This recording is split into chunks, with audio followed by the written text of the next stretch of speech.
I have the new light blue flankers, Capri in Love. There's so many light blues flankers with, I think, Capri in the name. But the feminine version is made by Emily Bever Copperman, I believe. She is a master perfumer at Simrise. And the other one, the masculine version, is made by Alexandra Carlin, I believe. She's a senior perfumer at IFF, but she has training at Simrise. So I found that interesting that they use two different perfumers for, essentially the same flanker. I mean, I guess they're different, but it's light blue, Capri in Love, feminine, and masculine version. You would think they would use the same perfumer to make both versions, but they didn't. Um, yeah, it's interesting. And then they picked a master perfumer for the feminine version and a senior perfumer for the masculine version. Maybe they're friends and they went to the perfumer at Simrise, and she recommended one of her friends does the other one. Um, but yeah, I don't know. I don't know. Anyway, it doesn't really matter, right? So the feminine version, I feel like, is actually pretty good. It's airy, slightly powdery in a way, like a little bit of iris in there to me. Salty, aquatic. Smells like a light blue flanker.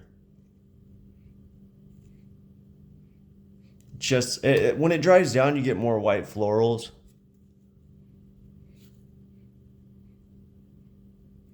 Maybe there's a little bit of green apple in there or something. It kind of reminds me of fragrances of the past, like the 2000s, but more updated.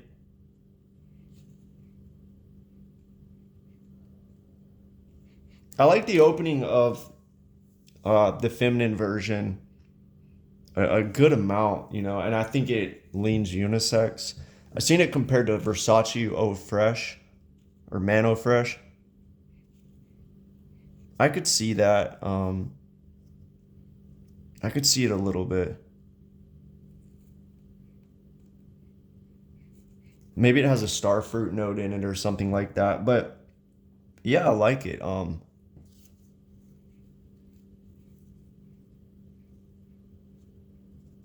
Yeah, it's I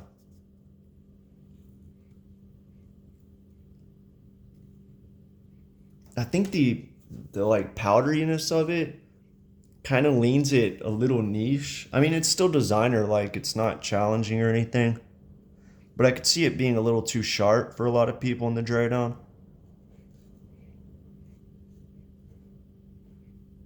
Is it better than the original or Intent? No, I don't think so, but it's good. So the masculine version, totally different.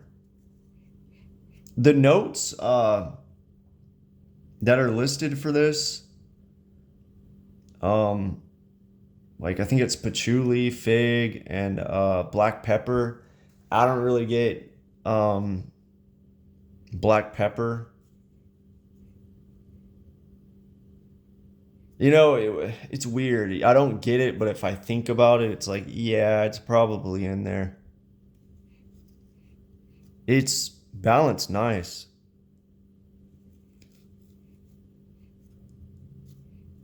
Yeah, it's in there, but it's balanced really nicely to where you have to think about it and then you pick it up.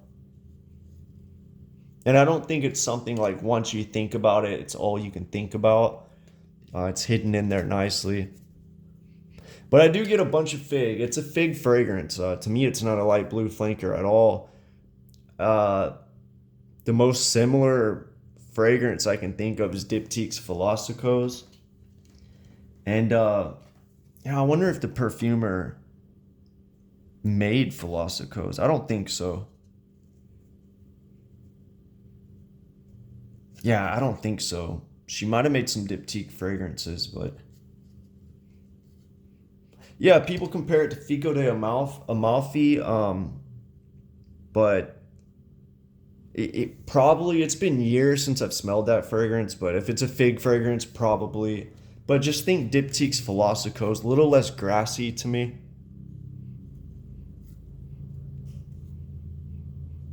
And honestly, at least on these are on paper, less sweet than Philosopher's. That one, a little bit of a sweet grassy smell.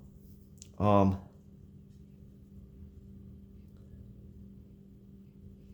the opening to me is kind of like nutty. The dry down, not so much. I'm not the biggest fig fragrance. I just can't get into it really. But if you like fig fragrances and you're thinking about buying like Diptyque's Philosopher's or something, I would consider smelling this because it's very similar. It might even be better to a lot of people because it still has a slight aquatic vibe to it. I mean, it's not overly aquatic, but it's still there a little bit. Almost like a sea air type of vibe. I would say I like the dry down better of that one, the masculine version. I just feel like the opening of the fig is kind of just too nutty in a way, and it throws the fragrance off for me a little bit. But the good thing is Light Blue made they do stuff different. A fig fragrance. I don't know. Yeah, I could see it being off-putting for people that are into designers. There's not a lot. I can't really think of any that are fig dominated in the designer realm. They just don't exist, or it's very little that I can think of.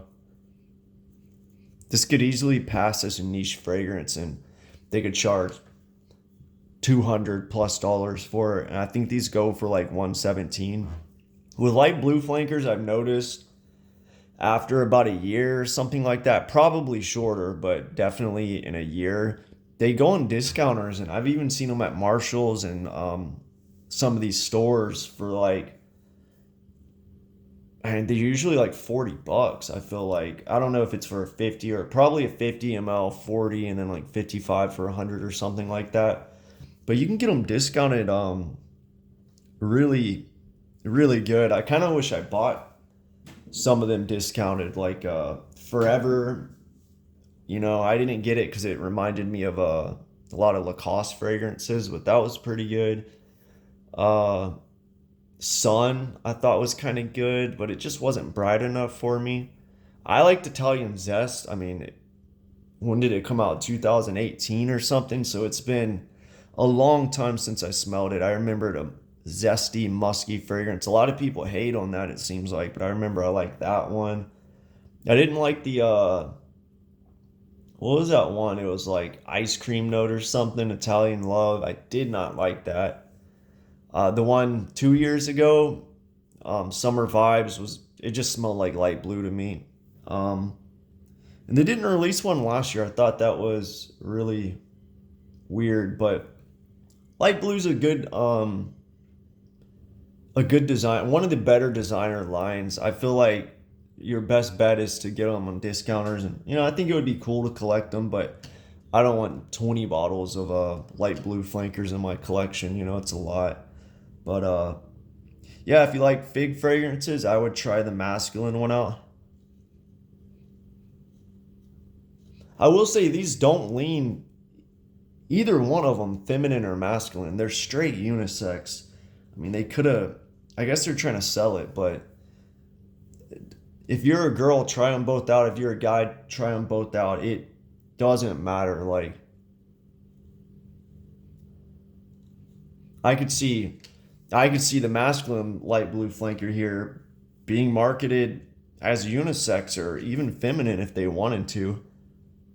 I guess they tried to put a little black pepper and maybe a little additional patchouli in there. But yeah, it doesn't smell overly masculine to me. And then the feminine version, I will say the feminine version on the dry down, it leans a little feminine. It does. It smells like other feminine designers.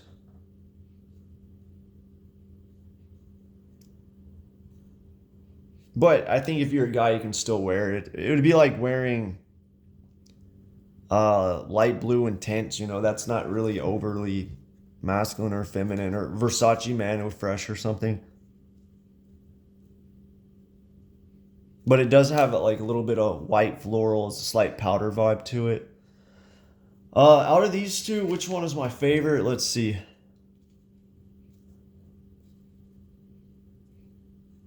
I like the feminine version better, but I could see I could see the masculine version being more popular just because other niche brands that have fig fragrances, the fig fragrances are popular, like L'Artisan, Diptyque, uh, Aqua de Parma. They're popular ones from the brand. So maybe like Blue's trying to capitalize on that market. Put it at a lower price to attract people to buy the fragrances. But yeah, they're both not bad, not bad. But I wouldn't buy them though. Let me know what you think if you tried both of these or any one of them.